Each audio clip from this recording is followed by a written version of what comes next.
So good morning, guys and girls. Today we are going to I'm going to explain again something related to Charles Dickens. As I told you, even though Nicola already did his presentation and talked about him, I just wanted to point out some things that I think are really very important to better understand his works that are very strictly, very closely influenced by his life. So, to begin with, I told you that he had a quite unhappy childhood.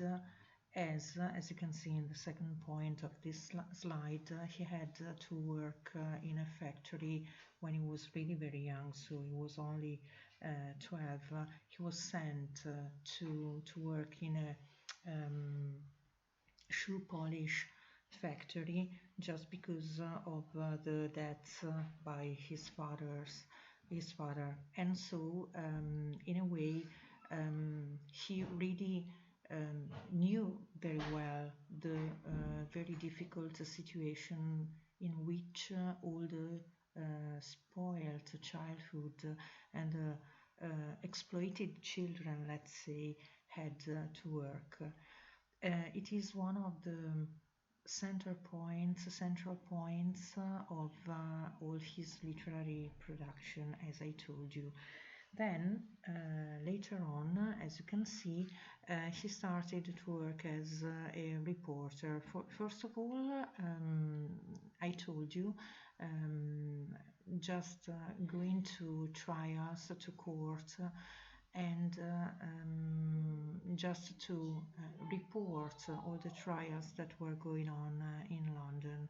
I told you that he was really a very willing boy, and so he started to learn shorthand writing, stenografia, I told you, shorthand writing at night, so not sleeping that much, but learning things that were really very useful for his life later on. He was very successful for this because he was really the quickest reporter at court, and from this point of view it is also a very interesting experience, the one that he had, because as I told you, he had the opportunity to meet very different people, just going to court, starting from the upper classes of the English society, the British society, to the lower classes, in which he was much more interested in a way. And later on, he started to work as a reporter, and he published some very short articles in newspapers, and he published them in installments. As you can see, the last word in this slide, installment, that is one of the most important words in this period, that is puntata, in a way, because as for some novels that he wrote, for example Oliver Twist, and as for these sketches that he wrote, the production in installments meant that people really waited for his articles, so he became really very successful due to this. Okay, going on, as you can see, there are some so-called autobiographical novels, for example Oliver Twist, but I would say even better David Copperfield, that in a way he wrote thinking about his own childhood. So some of the things that happens in Oliver Twist and many of the things that happens in David Copperfield are really related to his own childhood and to the problems that he had to face during his childhood. Whereas, as you can see, as for Bleak House, Hard Times, that came later on, in a way, also he recalled some of the experiences that he had to cope with, but also he used the so-called social criticism, just because in these last novels he is really very critical towards the Victorian compromise, the Victorian society division in a way, the classes division, and also the Victorian way of life, I would say. Okay, going on, as you can see, he died when he was only 58. Going on, it is important to point out the setting of his novels, because you will see that as for the other Victorian novelists, for example, the Bronte sisters, and also later on, we will have some descriptions related to the countryside.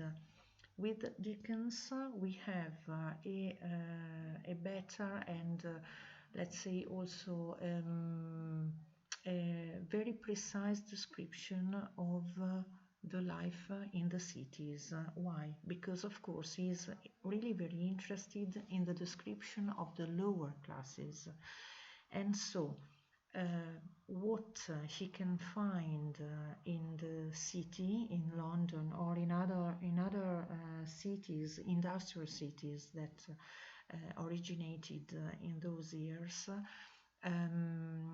is of course the best way to represent the lower classes. As you can see, there are some divisions, some different worlds that are represented in the novels. So the parochial world, that is the one of the workhouses and the orphanages, and so let's say really the leader of all these institutions belong to the lower middle class. So they are people that are, let's say, pretty well-to-do people. They are not very rich, but they can have a living. But the point is that they are, let's say, sometimes illiterate, not very intelligent, not very clever. And so, of course, for example, if you have already read Lunchtime belonging to Oliver Twist, Mr. Bumble is one that belongs to the lower middle class. And so it's the representation of really petty people and not very clever and so on. Mean people also, I would say. Then we have the representation of the criminal world, as you can see, so the murderers, pickpockets, sono I scippatori, and people that live in very squalid parts of the city, and the Victorian middle class, so the so-called respectable people believing in human dignity, but that are not really very good at welcoming people, are not good at trying to solve the problems of the lower classes and so on. So these are the people that are normally represented in Dickens's novels, as you can see. Then, going on, the characters that are really interesting, because for the first time, so as you know, for example, it's not what Jane Austen did and wrote about in her novels. Those social frontiers are completely reverted. I mean, the protagonists belong for the first time to the lower classes. I mean, for example, of course, people belonging also to the lower middle class, so not very rich, let's say workers and so on. And they are the true protagonists of Charles Dickens's novels, we will see that he really um, emphasize, sorry, with these people. He's on their side and not on the side of the middle class, of the upper middle class and the aristocracy. He is much more interested in the description of the lower middle classes. Why? Because, of course, he had a kind of didactic aim. We will see it later on. How did he succeed in describing in such an effective way the lower classes? Because of the exaggeration that he used in the style of his writing. And it is something that you can find, that you can see, for example, in the excerpt that we are going to read, the one related to the lunchtime of the poor Oliver in the workhouse in the orphanage. That is, of course, exaggerated, and also keep in mind this, he uses some kind of reverted meaning. I mean, the meaning of the sentence he writes is exactly the opposite of what he writes. So, through the exaggeration, he really gets to the point. It is really very effective in it. And the point is that people laugh because it is considered hilarious, let's say, also something that is um,